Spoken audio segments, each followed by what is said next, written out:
জুলাই আগস্টে বাংলাদেশের হাজার হাজার মানুষের মৃত্যুর জন্য দায়ী, লক্ষ লক্ষ মানুষের আহত হওয়ার জন্য দায়ী, লক্ষ কোটি মানুষের বাড়িঘর পুরানো আতঙ্কের জন্য দায়ী। এই দুজনের নাম নিলে অজু থাকলে অজু ভেঙে যাবে। তারপরেও ভিডিও বানানোর স্বার্থে বলতেই হচ্ছে, এই দুজন হলো পিনাকি ভট্টাচার্য আর ইলিয়াস হোসেন, যারা বাঙালি নামের কলঙ্ক, যারা বাংলাদেশের জন্য অভিশাপ। আজকে এই দুজন নিয়ে আপনাদের সামনে কিছু তথ্য তুলে ধরছি। এই দুইজনের ব্যাকগ্রাউন্ড যদি আপনি একটু যাচাই করেন এবং তাদের ভিডিওগুলো যদি আপনি নিয়মিত ফলো করেন, তাহলে দুটি জিনিস পাবেন। একটা হলো যে বাংলাদেশ থেকে কিছু অবৈধ কাজকাম করার কারণে এই দুইজনই বিতাড়িত, এবং একজন যার নাম ইলিয়াস হোসেন, সে জামাত শিবিরের, পরবর্তীতে সে আন্তর্জাতিক কানেকশনে আইএস এজেন্ট এবং পাকিস্তানের গোয়েন্দা বাহিনীর এজেন্ট। আর একজন হলো ভারতের রয়ের এজেন্ট, সে হলো পিনাকি। তাদের ভিডিও দেখলে আপনাদের মনে হবে যে তারা শুধুমাত্র আওয়ামী লীগ সরকারকে সরানোর জন্য ভিডিও টিডিও বানায় বা বাংলাদেশ নিয়ে কথা বলে, বাংলাদেশের রাজনীতি নিয়ে কথা বলে। হ্যাঁ, তাদের উদ্দেশ্য বাস্তবায়ন করতে হলে আওয়ামী লীগকে সরানো তাদের জন্য জরুরি ছিল, শেখ হাসিনাকে সরানো তাদের জন্য জরুরি ছিল। এজন্য আপাত দৃষ্টিতে আপনাদের মনে হতে পারে যে তারা শেখ হাসিনাকে সরানোর জন্য বা আওয়ামী লীগকে সরানোর জন্য কাজ করেছে, কিন্তু তাদের উদ্দেশ্য শেখ হাসিনা বা আওয়ামী লীগকে সরানোতেই শেষ না। তাদের দুইটা বৃহৎ উদ্দেশ্য আছে। তাদের দুইজনের দুই রকমের উদ্দেশ্য। পিনাকির উদ্দেশ্য হলো বাংলাদেশ কোনোভাবে যেন একটা অর্থনৈতিক সমৃদ্ধশালী, উন্নত, স্বাবলম্বী রাষ্ট্র না হতে পারে। আর ইলিয়াস হোসেনের উদ্দেশ্য হলো বাংলাদেশে মৌলবাদী রাষ্ট্র কায়েম করা, পাকিস্তানি ধ্যান ধারণা প্রতিষ্ঠিত করা। এই দুইজনের দুই পথ এই কারণে ভিন্ন, কিন্তু তাদের এই উদ্দেশ্য বাস্তবায়নের জন্য তারা পথ বেছে নিয়েছে একটা। সেই পথটা হলো দেশের সাধারণ মানুষের ধর্ম বিশ্বাসকে কাজে লাগানো। আপনারা সবাই জানেন আমাদের দেশের মানুষ, বেশিরভাগ মানুষ মুসলিম, ইসলাম ধর্মের অনুসারী, এবং তারা প্রচন্ড ধর্মভীরু। আর যাই করুক, সত্য মিথ্যা যাই করুক, ঘুষ দুর্নীতি যাই করুক, কিন্তু শেষ পর্যন্ত তারা কিন্তু ইনশাল্লাহ আলহামদুলিল্লাহ কিছু কিছু মানুষ নিয়মিত নামাজ পড়া মোটামুটি করে থাকে, এবং নামাজ কালাম না পড়লেও কিন্তু প্রত্যেকের মধ্যেই ধর্মের প্রতি একটা ভালোবাসা আছে। আর সেক্ষেত্রে যেহেতু আমাদের দেশ ইসলামী সংখ্যাগরিষ্ঠের দেশ, সেই জন্য তারা ইসলামটাকেই বেছে নিয়েছে। এখন আসেন যে তারা কিভাবে তাদের মতাদর্শ এবং কিভাবে তাদের যে অ্যাপয়েন্টমেন্ট অথরিটি, যারা তাদেরকে বাংলাদেশ ধ্বংসের জন্য নিয়োগ করেছে, তারা তাদেরকে দিয়ে কিভাবে তাদের উদ্দেশ্য বাস্তবায়ন করাচ্ছে। প্রথমে পিনাকির কথা চিন্তা করেন।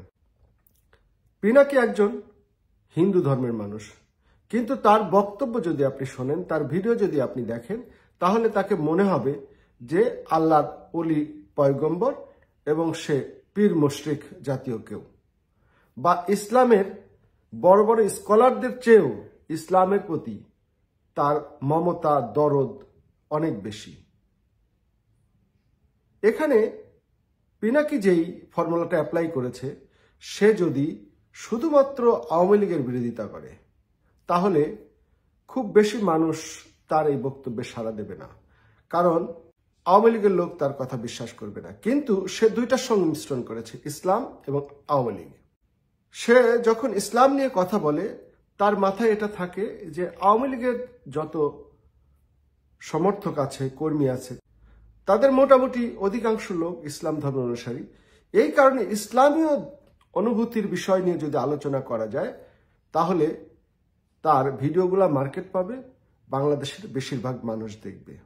এই দুইটাকে ব্যবহার করতে গিয়ে সে আরেকটা কাজ করেছে, সেটা হলো সে জানে যে এই ধর্মভীরু বাঙালিরা সবসময় ইন্ডিয়া বিরোধী। এটা আমাদের দেশের মানুষের মন মানসিকতা না, এটা অনন্তকাল ধরে চলে আসছে যে আমার বাড়ির পাশে যদি একজন বড় লোকের বাড়ি থাকে আমার কিন্তু হিংসা হওয়াটাই স্বাভাবিক। আরে ও এত বড় লোক, ও এই করতেছে সেই করতেছে। কিন্তু আমি যদি মনে করি যে এই বড় লোক যে প্রভাবশালী প্রতিবেশী আমার আছে, তার সাথে যদি আমি সুসম্পর্ক বজায় রাখি, তাহলে আমি শান্তিতে থাকতে পারবো। কারণ তার সাথে পাল্লা দিয়ে আমি পারবো না, আমি জানি। ওই যে মানুষের মনে একটু হলেও ঈর্ষা আছে ভারত সম্পর্কে, এই অনুভূতিটাও পিনাকি কাজে লাগিয়েছে। পিনাকি কেন এগুলা করে? পিনাকির উদ্দেশ্য একটাই, সেটা হলো বাংলাদেশ যাতে একটি অর্থনৈতিকভাবে স্বাবলম্বী, আইন শৃঙ্খলার দিক থেকে একটা শান্তিপ্রিয় রাষ্ট্র এবং কোনো রকম হানাহানি খুনোখুনি বিহীন রাষ্ট্র পরিণত হতে না পারে। তার উদ্দেশ্যটা হলো যদি বাংলাদেশ কোনো কারণে একটা স্ট্যাবল রাষ্ট্র হয়, একটা উন্নত রাষ্ট্র হয়, অর্থনৈতিকভাবে স্বাবলম্বী হয়, বাংলাদেশের আইন শৃঙ্খলা উন্নতি হয়, তাহলে বাংলাদেশ হবে দক্ষিণ এশিয়ার সবচেয়ে উন্নত রাষ্ট্র। কারণ বাংলাদেশের মানুষ পরিশ্রমী, বাংলাদেশের অনেক মানুষ প্রবাসী, তারা সবাই মিলে যদি তাদের ইনকাম, তাদের পরিশ্রম দিয়ে দেশকে একটা সুন্দর দেশ গঠন করে, তাহলে বাংলাদেশ যদি দক্ষিণ এশিয়ার সিঙ্গাপুর হয়, ভারত বিশ্ববাজারে তাদের প্রভাব হারাবে। কারণ সিঙ্গাপুর দেখেন একটা ছোট রাষ্ট্র, অর্থনৈতিকভাবে স্বাবলম্বী হওয়ার কারণে পৃথিবীর অনেক দেশ সিঙ্গাপুরকে সমীহ করে চলে, সম্মানের চোখে দেখে। পৃথিবীর প্রায় বেশিরভাগ মানুষ সিঙ্গাপুর সম্পর্কে ধারণা হলো একটা ভালো রাষ্ট্র। তাহলে আমাদের দেশটা যদি একটা উন্নত রাষ্ট্র হয়, একটা সমৃদ্ধশালী রাষ্ট্র হয়, তাহলে বিশ্বব্যাপী জনমানুষের মনে এটা বিস্তার ঘটাবে যে বাংলাদেশ একটা ভালো রাষ্ট্র। সেক্ষেত্রে কিন্তু ভারতের একটু হলেও ডমিনেট হলো। বাংলাদেশ যখন অর্থনৈতিকভাবে সমৃদ্ধশালী হচ্ছিল, বাংলাদেশের ইনফ্রাস্ট্রাকচার যখন প্রচণ্ড আকারের উন্নয়নের দিকে যাচ্ছিল, তখন কিন্তু মানুষ বলা শুরু করেছিল যে বাংলাদেশ ভারতের চেয়ে অনেকখানি এগিয়ে। যেসব সূচক দেখলেই আপনারা বুঝতে পারবেন। এই জিনিসটাই ভারতের সহ্য হয় নাই এবং ভারত এই উদ্দেশ্যটা বাস্তবায়ন করার জন্যই পিনাকিকে কাজে লাগিয়েছে। এবং আমাদের দেশে যত বিশৃঙ্খল পরিবেশ, এটা কিন্তু অনেকগুলা মাল্টিপল উদ্দেশ্য নিয়ে কাজ করে। কারণ ভৌগোলিক অবস্থান, সামাজিক অবস্থান, অর্থনৈতিক অবস্থান বাংলাদেশের সূচক ভারত এবং পাকিস্তানের চেয়ে ভালো। ঠিক একই ফর্মুলা পাকিস্তান নিয়েছে। আর এই পাকিস্তান কাজে লাগিয়েছে শিবিরের সাবেক নেতা এবং পরবর্তীতে আইএস জঙ্গি সংগঠনের অন্যতম সদস্য অনুসারী ইলিয়াস হোসেনকে। এই ইলিয়াস হোসেন একই পদ্ধতি ব্যবহার করেছে, ধর্মীয় আবেগকে পুঁজি করেছে বাংলাদেশের মানুষকে কনভিন্স করার জন্য, আওয়ামী লীগ সরকার এবং শেখ হাসিনার পতন ঘটানোর জন্য। যখন তারা দেখলো তাদের মত এবং পথ এক, তখন তারা একটা ষড়যন্ত্র আঁটল। এই যে এখন দেখছেন জুলাই আগস্টে জঙ্গি হামলায় যে সমস্ত ছেলেরা শহীদ হয়েছিল, তাদেরকে দেখেন এক এক করে এখন দেখেন তারা ফেরত আসছে। এটার কারণ কি জানেন? এটার কারণ হলো এটা একটা প্ল্যান গেম। আন্দোলনের বহু পূর্বে এটা প্ল্যান করা হয়েছিল যে একটা আন্দোলন হবে, এখান থেকে কিছু লোক হারিয়ে যাবে, তার ফ্যামিলি মেম্বাররা বলবে যে তারা নিহত হয়েছে।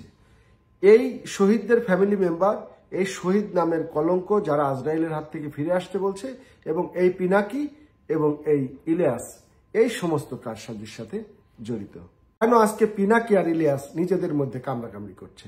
যখন জুলাই আগস্টের জঙ্গি হামলার পরে একটা দখলবাজ সরকার আসলো, তখন এই দুইজনেরই ধারণা ছিল যে তারা বাংলাদেশের উপদেষ্টা হবে, সরকারের অনেক বড় দায়িত্ব পাবে, বা বিএনপিও যদি তখন ক্ষমতায় আসতো বা বিএনপি কোনোদিন ক্ষমতায় আসে, তাহলে এই দুইজন কৃতিত্ব নেবে যে আওয়ামী লীগকে বিদায় করার পেছনে এই দুইজনের বিশাল ভূমিকা আছে এবং তারা বিএনপির রাজনীতিতে এসে বড় ধরনের মন্ত্রিত্ব পাবে, এরকম একটা বিষয় ছিল।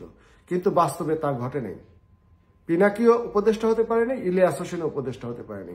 তারা কিন্তু প্রকাশ্যে বলেছে যে তারা উপদেষ্টা হতে চায় এবং তাদের উপদেষ্টা বানাইলে তারা বাংলাদেশে কি কি করবে অনেক কিছুই বলেছে। কিন্তু দুর্ভাগ্যবশত হোক আর সৌভাগ্যবশত তারা আর এই উপদেষ্টা হতে পারেনি। আর একটা বিষয় হলো যে ইউটিউব এবং ফেসবুকে কিন্তু ইনকাম হয়। যে যত বেশি ভিডিও ছাড়বে এবং যার ভিডিও যত বেশি ভিউ হবে, সে তত টাকা ইনকাম করবে। কোনো সত্য কথা ভালো কথা দিয়ে ভিডিও বানাইলে চমক দেওয়া যায় না।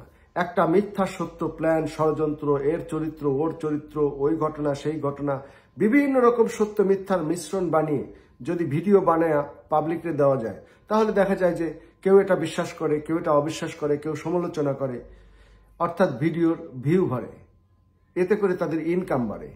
এই কারণে তাদের ভিডিও দেখবেন যে সত্য মিথ্যার কিরূপ সংমিশ্রণ।